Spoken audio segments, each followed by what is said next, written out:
Okay, guys, I'm going to show you a playbook for CrowdStrike Falcon within our D3 SOAR platform. The playbook is designed to help you investigate EDR alerts and orchestrate rapid, effective incident response. Use it for malware triage, alert enrichment, remediation, and more. It's also important to remember that D3 SOAR is vendor agnostic with the deepest integrations on the market. It's also Smart SOAR, using cross-stack correlations and MITRE ATT&CK TTPs to validate incidents and reduce alert volumes. Before we dig in, let's check on our connection to CrowdStrike. Let's take a look at this connector here.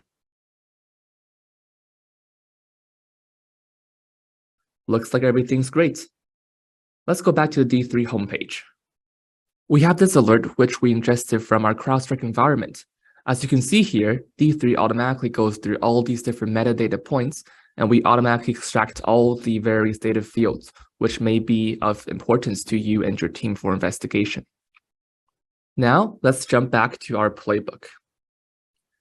This workflow will take us through the entire process for triaging, correlation, mitigation, and remediating a CrowdStrike malware alert.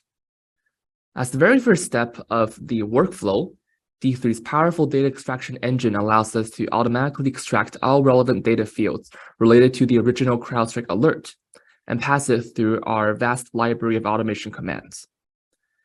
The indicators of value to the analyst here would be any information related to the malicious file, the impacted host, and any relevant process information caused by the activity. The next section will involve feeding the extracted data through D3's collection of CrowdStrike API commands in order to enrich the incident ticket as much as possible. As you can see, the IOC and process information extracted in the previous step has automatically passed into the following CrowdStrike commands.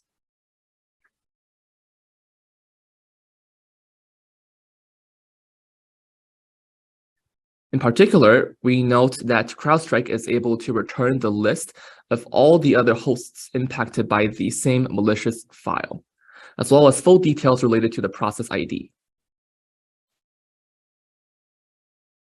Now, D3's playbook will do an automatic lookup of these impacted hosts to see if any of them were predefined as critical hosts.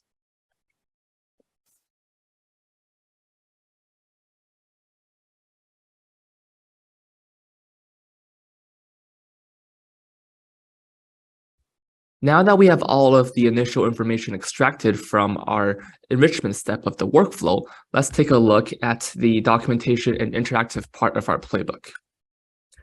So moving into the response stage of the IR lifecycle, we know that overwhelming amounts of information can cause alert fatigue for analysts.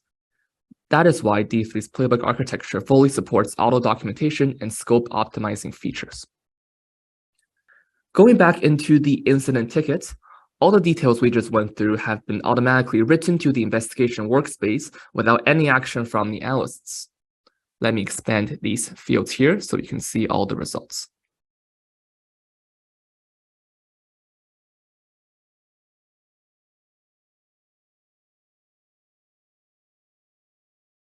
This ensures that any new investigators coming into the ticket can immediately grasp the severity and investigation details that have already been documented.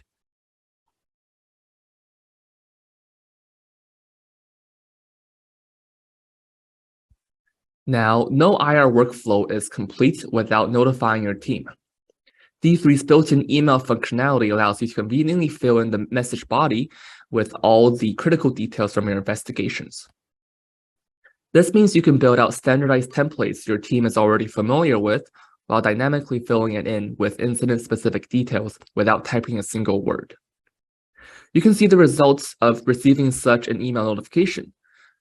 In addition, D3 allows you to embed a link directly into the message body, which enables SOC management to interact with the playbook communications without needing a dedicated user account or logging into the platform. In this case, we can type a simple message and this will send right back to the playbook itself. In addition, we have also sent a message to our SOC management Slack channel.